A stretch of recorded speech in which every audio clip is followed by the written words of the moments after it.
Hello दोस्तों, स्वागत है आप सभी का हमारे यूट्यूब चैनल एजे स्टडीज़ में। मैं तुषार आज आपको पढ़ाने वाला हूँ हिस्ट्री का क्लास 9th का चैप्टर 1 द फ्रेंच रिवॉल्यूशन, जिसका टॉपिक नंबर ये है 6। तो यहाँ पास भी लिखा हुआ है और यहाँ पास भी मैंने लिख दिया है कि ये टॉपिक नंबर 6 है। तो चलिए हम टॉपिक नंबर 6 को कवर कर लेते हैं। और फ्रेंड्स, मैं आपको एक अच्छी चीज़ बता दूं कि अगर अभी तक आपने हमारे चैनल को सब्सक्राइब नहीं किया है तो ज़रूर कर दीजिए, क्योंकि यहाँ पास आपको मिल रही है हर रोज़ कई सारी वीडियोज़।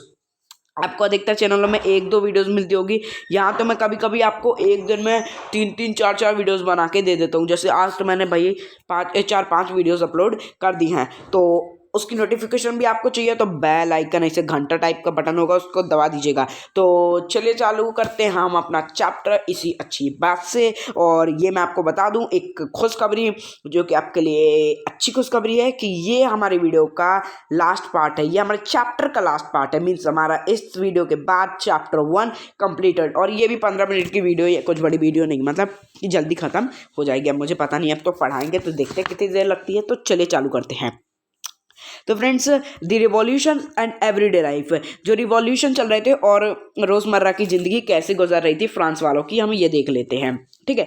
और क्या पॉलिटिक्स चेंज जो हैं वो लोगों के कपड़े में, लोगों की लैंग्वेज में, लोग कैसे बोलते हैं, क्या रीड करते हैं, ये बता सकते हैं।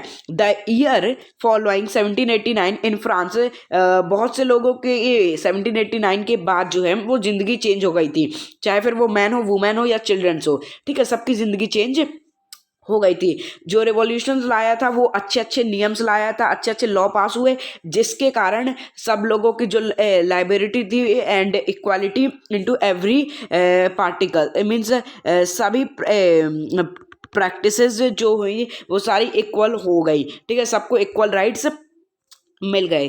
ओके, वन इम्पॉर्टेंट लॉ जो आया था effect soon after storming of Bastille in summer 1789 was abolish in censorship.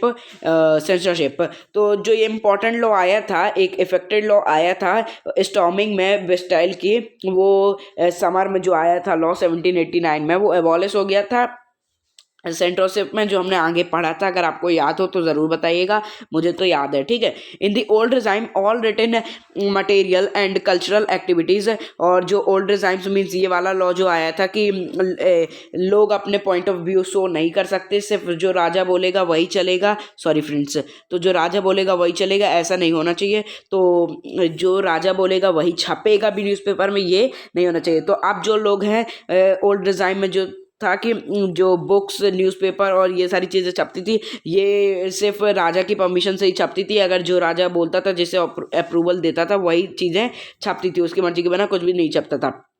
पर नाउ अब जो right of man and citizen में जो बताया गया है कि फ्रीडम ऑफ स्पीच, हम अपनी स्पीच बोल सकते हैं, हम अपना ओपिनियन रख सकते हैं, उसके कारण जो हुआ कि newspaper, pamphlets, books and printed picture flooded the towns of France from where they traveled rapidly into the countryside। तो अब न्यूज़पेपर, पैम्पलेट्स और ये सारी चीज़ें छापने लगी, जिसमें सबको सच सच लिखा जाता था। राजा पहले अपनी गलतियों को छुपा देता था, अब नहीं छुपा सकते।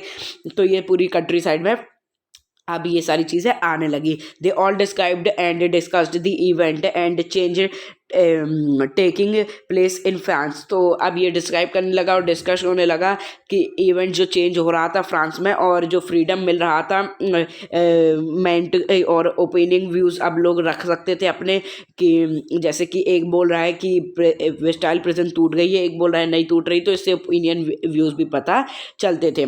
तो अब लोग अपने ओपिनियन व्यूज़ भी रख सकते हैं। ठीक है। और जो मीडियम ऑफ प्रिंट, और ये अब सारी चीज़ें अपने मन से प्रिंट कर सकते हैं, और लोग अब गाना सुनने लगे, सॉन्ग्स गाने लगे, फेस्टिवल मनाने लगे, जिससे large number of people attract हो रहे थे। ठीक है। This was one way they could grasp and identify with ideas such as liberty और justice that political philosophers wrote about the length the text which only handful of educated people code read. तो ये चल रहा था, लोग attract हो रहे थे सॉन्ग से, फेस्टिवल से।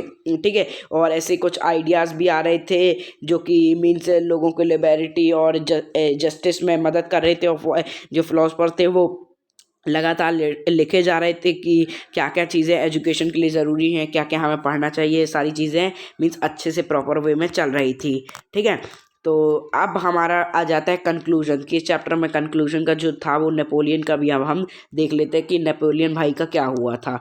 ठीक है, तो अब बिल्कुल एंड आ गया है। ठीक है, in 1804 Napoleon Bonaparte crowded himself emperor of France.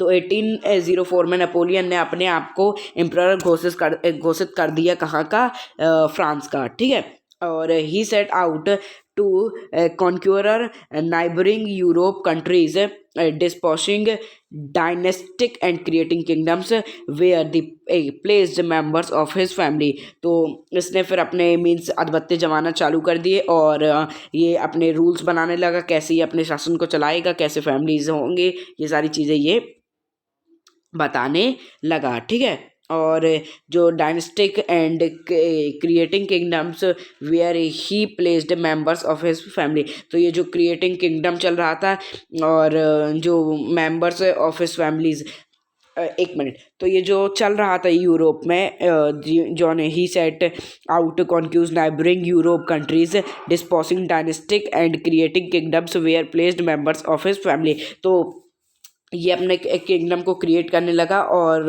अपने शासन को चलाने लगा। ठीक है, और ये अपने शासन को जो है वो मॉडर्नाइज वे में चलाने लगा और उसने बहुत सारे रूल्स भी इंट्रोड्यूस करे, जैसे कि जो प्राइवेट प्रॉपर्टीज़ होंगी उनसे कोई भी प्राइवेट प्रॉपर्टीज़ को छीन नहीं सकता है। ठीक है, और यूनिफॉर्म सिस्टम चलने लगा, जैसे कि वेट में और मेजरिंग में और डेसिमल सिस्टम में, मीन्स यूनिफॉर्म सिस्टम चलने लगा। जैसे कि अगर फ्रांस के इस गांव में 1 किलो का मतलब इतना है तो दूसरे गांव में भी 1 किलो का मतलब इतना ही होगा, वो 1 किलो का मतलब 2 नहीं हो जाएगा, मतलब एकदम वेटेड सब कुछ मतलब अच्छे से चलने लगा। और जो many saw Napoleon as a liberty who would bring freedom for the people. तो इसने पहले बोला था कि नेपोलियन ही जो है वो फ्रीडम को ला सकता है और किसी के बस की बात नहीं है। But soon the Napoleon armies come to be viewed everywhere as an individual force। पर इसकी आर्मी भी जो है वो व्यूज़ में आने लगी और फोर्स करने लगी और ये भी डिफीट हो गया वाटरलू में, और मतलब इसका भी अंत समय आ गया, ये भी डिफीट हो गया वाटरलू में इन 1815 में। ठीक है, 1804 में आया था और 1815 में मर गया।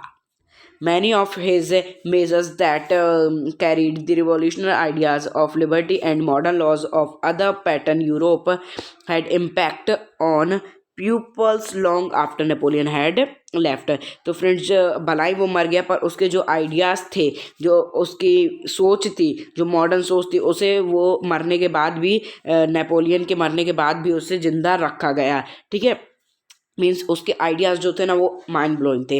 The idea of liberty and democratic rights were the most important legacy of France revolutions. जो आइडियाज़ थे लिबर्टी के और डेमोक्रेटिक राइट्स के वो मोस्ट इम्पॉर्टेंट थे और फ्रांस रिवॉल्यूशन में ये बिल्कुल बहुत ज़्यादा ज़रूरी थे और ये स्प्रेड हो रहे थे France to rest Europe during the 19th century. और ये स्प्रेड होते जा रहे थे दूसरी कंट्रीज़ में भी कि कैसे सिस्टम को चलाना चाहिए। और जो फ्यूडल सिस्टम है, where feudal system were abolished. और जो फ्यूडल सिस्टम था, हमने पढ़ा था फ्यूडल सिस्टम क्या होता है, आपको भी याद होगा, तो ये भी एबॉलिश कर दिया गया। ठीक है, और concluded people reworked the ideas of freedom from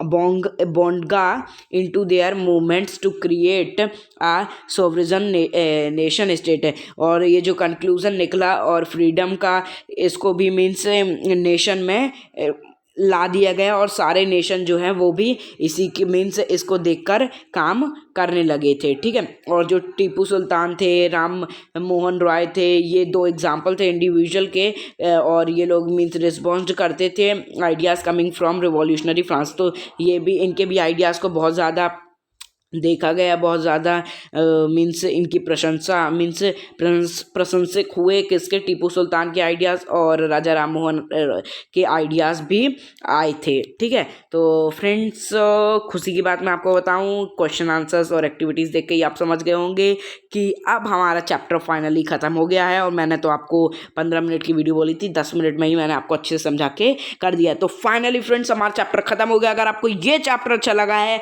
तो आप एनसीईआरटी वालों को धन्यवाद कहिए, और अगर आपको हमारा एक्सप्लेनेशन अच्छा लगा है तो हमारी वीडियोस को लाइक करिए, चैनल को सब्सक्राइब करिए, अपने दोस्तों के साथ शेयर करिए, कमेंट्स लिखिए कि आप और किस में चाहते हैं और कौन सा चैप्टर चाहते हैं, तभी तो हमको पता चलेगा कौन सी क्लास चाहते हैं, ये भी आप बताइए। मिलते हैं किसी और वीडियो में, किसी और चैप्टर में, किसी और सब्जेक्ट में। तब तक के लिए good bye, good bye, good bye.